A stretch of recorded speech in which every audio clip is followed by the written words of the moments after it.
okusosa okuzannya tournament eno eya volleyball era abazannyi bonna omulundi gwabwe gusoose okubeerako wabweru okuva mu kampu okujja abazannyi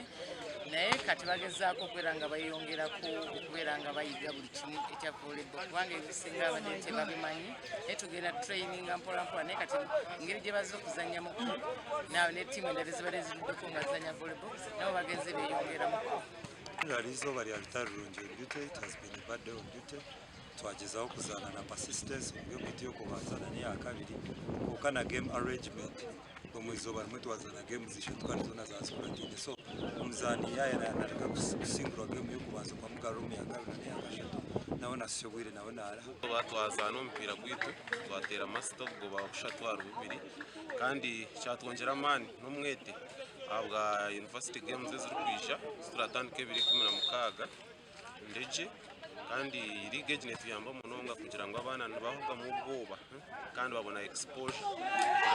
baperforming kurungi twagira omu games ezindi